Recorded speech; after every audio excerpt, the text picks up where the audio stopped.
As I said in the first episode, we should be producers in life. We should not leave the world empty. We should leave it filled with results, filled with goals achieved, filled with productivity, right? We talked about producers who create films and television shows and recorded albums.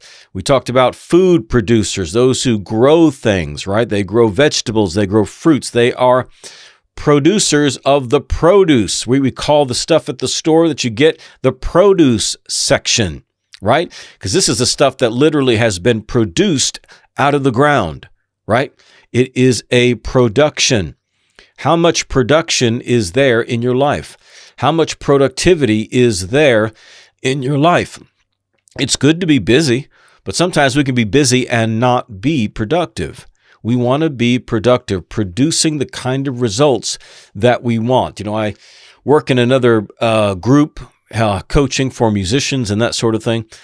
And because the course is very detailed that they're taking on how to market their music online, it gets involved in a lot of gory details about technology and, you know, using these different software programs and all of that to try and produce results.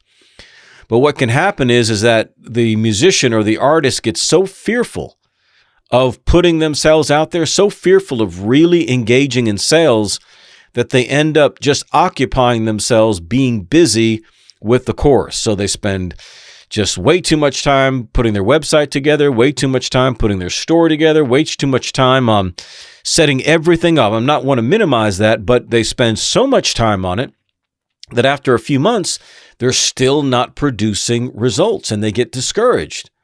Well, why? Well, because they're not doing things that produce results. They're staying busy, but they're not being productive. And there's a difference. We don't just want to be busy. We want to be productive. We want results to be achieved. We want desired outcomes.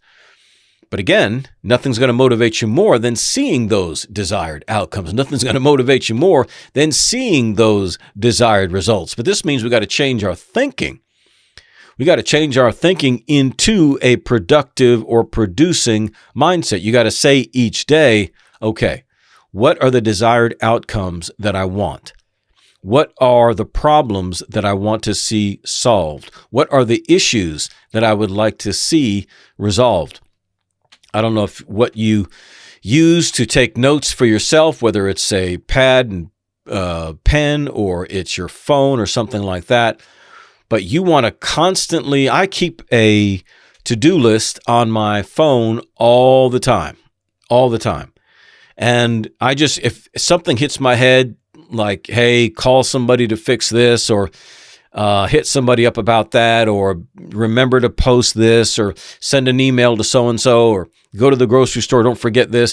I am always putting things down on that list. Even if they don't necessarily get done today, I want to always see desired outcomes.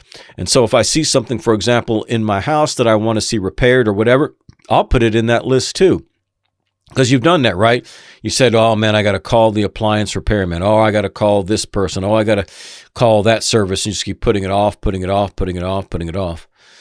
You got to keep those things in front of you. But the key is to get yourself into the mindset to say, no, my objective in life is to produce results. My objective in life is to have desired outcomes.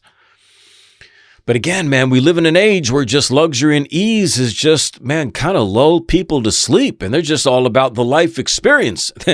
They're all about the journey. That's fine. But holy crap, man, be productive. Do things. It doesn't have to be great. It doesn't have to be, writing a book or, becoming a rock star or owning businesses or whatever. It doesn't have to be that stuff. Right? Just whatever in your world, according to your wiring, your gifting, your abilities, your purpose, your calling, what does that productive life look like? Right? What does it look like? And then are you working with yourself? We'll talk more about this in the next episode, but are you working with yourself? Are you sitting down and counseling with yourself? The ultimate discussion that has to be had is the one with yourself. because you're the only one that can ultimately please you. You're the only one that can ultimately satisfy you. Sure, there are people who bring satisfaction to our lives. We're not supposed to be an island. We're not supposed to be by ourselves all the time. But nothing is going to satisfy you more than to know that you produced the fruit in your life that you were enabled, gifted, wired to produce. There is fruit that grows on your tree. Not everybody's an apple tree. Some are an orange tree. Some are peach trees. Some are banana trees, etc. We're not all the same tree. We all produce different fruit. So you got to look and find out what kind of tree you are, and therefore what kind of fruit you're supposed to produce. Can you dig it? I hope you can.